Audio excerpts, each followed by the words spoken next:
आज आपके लिए एक बहुत अच्छी कहानी और एक कहानी के साथ साथ एक बहुत अच्छी सीख जो शायद आपके जीवन में परिवर्तन लाने के लिए बहुत जरूरी है और जिसके लिए शायद आप बहुत दिनों से इंतजार भी कर रहे होंगे। आज उस कहानी के माध्यम से हम समझेंगे तो क्या सीख है जो आपके जीवन को बदलने के लिए जरूरी है। एक राजा था, बहुत अच्छा राजा, अपनी प्रजा का बहुत ध्यान रखता था, अपने सारे मंत्रियों का बड़ा सम्मान किया करता था। उन राजा के एक बहुत खास मंत्री थे जो राजा जिनसे बड़ा प्रेम किया करते थे क्योंकि वो उनकी बुद्धिमानिता के बेहद प्रशंसक थे। राजा जब भी किसी परेशानी में होते तो सबसे पहले उस मंत्री को याद किया करते थे और वो मंत्री भी इतने बुद्धिमान थे कि राजा को कैसे ना कैसे उस परेशानी से बाहर निकाल लाते थे। लेकिन राजा थोड़े सनकी स्वभाव के थे। किसी बात पर राजा का अपने मंत्री से कुछ वाद विवाद हो गया और राजा इतने नाराज हो गए कि उन्होंने उस मंत्री को जेल में डलवा दिया। और सिर्फ मंत्री को नहीं, उनके साथ उनकी पत्नी को भी जेल में डलवा दिया। पर लेकिन चूंकि राजा, मैंने जैसा कहा, बहुत अच्छे थे और उन्हें अपने मंत्री की बुद्धिमानिता पर बड़ा गर्व था और भरोसा भी था, तो उन्होंने उनको एक ऐसी जेल में डलवाया जिसके अंदर 100 दरवाजे थे। और राजा ने एक चाबी मंत्री को दी। उसने कहा, ये चाबी है, ये इन 100 दरवाजों में से किसी एक की चाबी है। तेरे पास 3 दिन का समय है।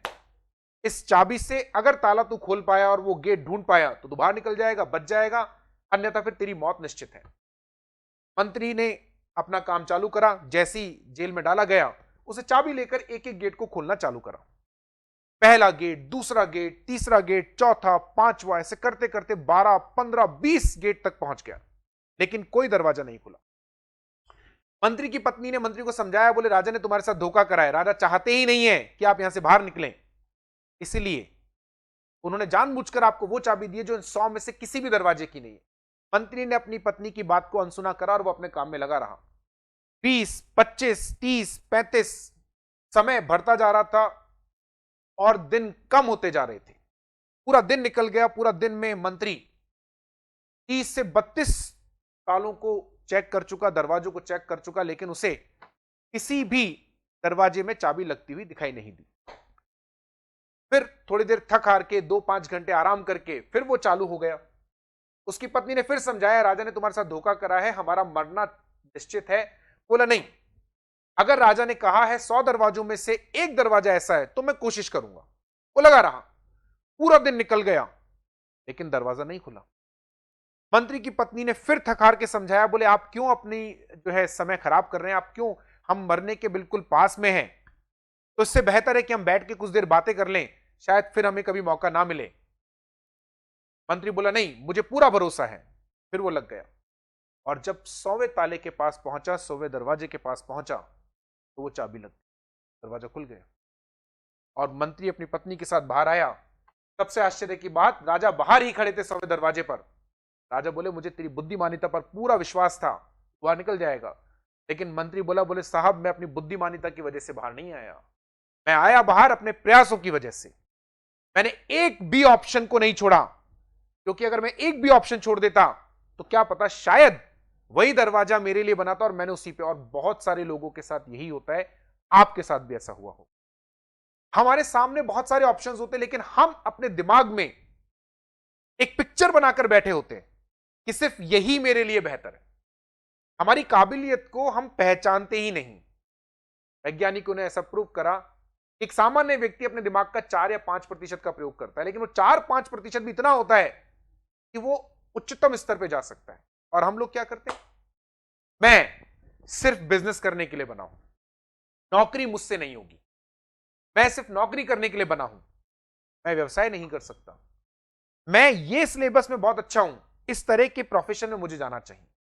बहुत सारी अपॉर्चुनिटीज आपके पास आई होंगी, दिखती नहीं है, दिखेंगी तब ना, क्योंकि हमारी आंखें वो नहीं देखती जो सामने है, आंखें वो देखती है जो हम देखना चाहते हैं। और ये सत्य है, ये सच है। आप कभी अकेले बैठे हो और आप अकेले बैठे बैठे किसी चीज को ऐसे देखे जा रहे हैं, कितनी बार हुआ होगा, आप ऊपर देख रहे हैं, अब सामने जो है वो आपको नजर नहीं आ रहा, क्योंकि आपके दिमाग में तो कुछ और चल रहा है।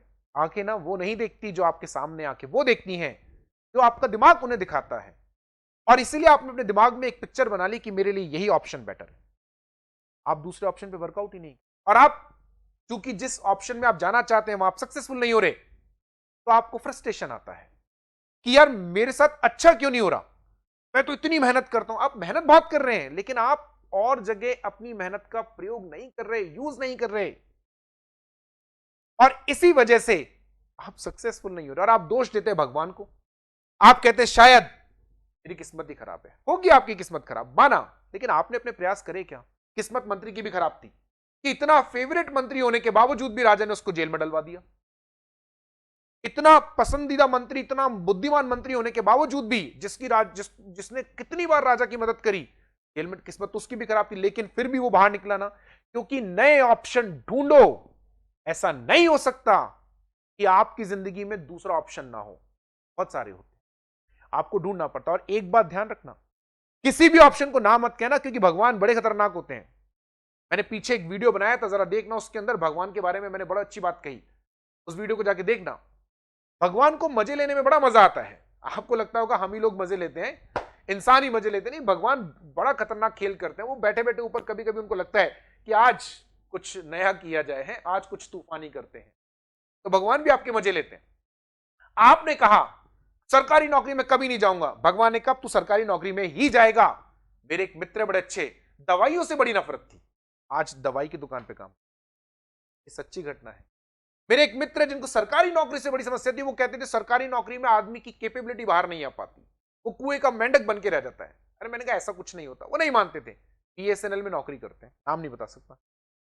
ना मत कहो किसी ऑप्शन को। भगवान ने अगर एक बार सोच लिया ना कि ये करवाना है, तो भगवान करवा के छोड़ेगा, तो ना मत कहो। हाँ, जब भी आपको लगे ये काम नहीं करना, तो भगवान से बोले भगवान मैं ये काम नहीं करना चाहता, बाकी जैसी आपकी इच्छा।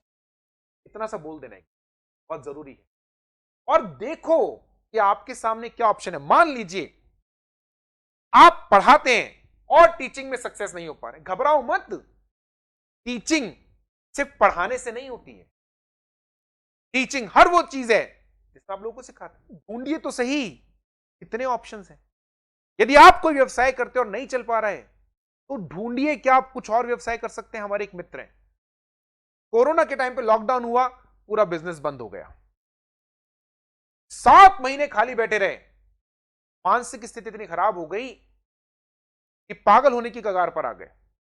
किसी समझदार व्यक्ति ने उनकी हालत देखी, उनको सलाह दी कि यार तुम इतना सारा स्टॉक लेके बैठो, हैंडीक्राफ्ट का बिजनेस करते थे यार, बोले एक आध एक्सपोर्ट लगा दो। अरे बोले नहीं यार मैं एक्सपोर्ट बैठू, मुझसे नहीं होगा, ये सब काम मुझसे नहीं होता, मैं थी माता पिता को डर लग रहा था, एक्सपोर्ट कैसे होता होगा, क्या करते होंगे। किसी ने कहा करो तो सही। सालाना 2.5 करोड़ का टर्नओवर है इस समय, और जिस दुकान पर बैठ के आज से 2 साल पहले वो माल बेचा करते थे, वो दुकान सिर्फ गोदाम रह गई है, दुकान नहीं है। क्योंकि जितना वो पूरे साल भर में कमाते थे लोकल सेल करके, उससे 3 गुना वो 1 महीने में कमाते एक्सपोर्ट करके। और अब उनको एक्सपोर्ट के अलावा कुछ नजर ही नहीं आता ऑप्शन। इसीलिए इस बात का ध्यान रखें, तब तक कोशिश करते रहें जब तक कि आप जिंदा हैं। ऐसा नहीं हो सकता कि ऑप्शन खत्म हो जाए, आप ही हार जाएंगे।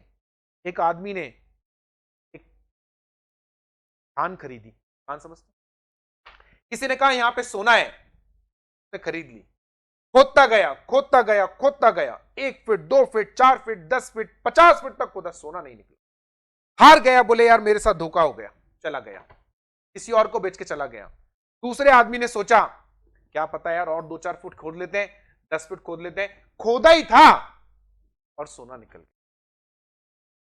पहले वाले आदमी ने प्रयास रोक दिए ना, प्रयास नहीं रोकता तो शायद आज ऐसा नहीं होता। इसीलिए बार बार ये कहता हूं, उस मंत्री को याद कीजिए, जब कभी भी परेशान हो, जब आपको लगे कि जो काम आप कर रहे हैं उसमें आपको सक्सेस नहीं मिल रही, लेकिन आप ये भी जानते कि मैं कैपेबल हूं, तो जरा आसपास उस मंत्री के बारे में सोचना और अपने आसपास देखना कि क्या और ऑप्शन है। क्या है तो वर्कआउट कीजिए। हो सकता है फेलियर हो, फिर करना, फिर होंगे फेलियर, फिर करना। केएफसी इसने बनाया, 67 साल की उम्र में सक्सेसफुल हुए, घर घर जाकर बेचा चिकन और इतनी जगह रिजेक्ट हुए, लेकिन आज केएफसी को कौन नहीं जानता। तो कोशिश करना मत छोड़िए, ये सबसे महत्वपूर्ण।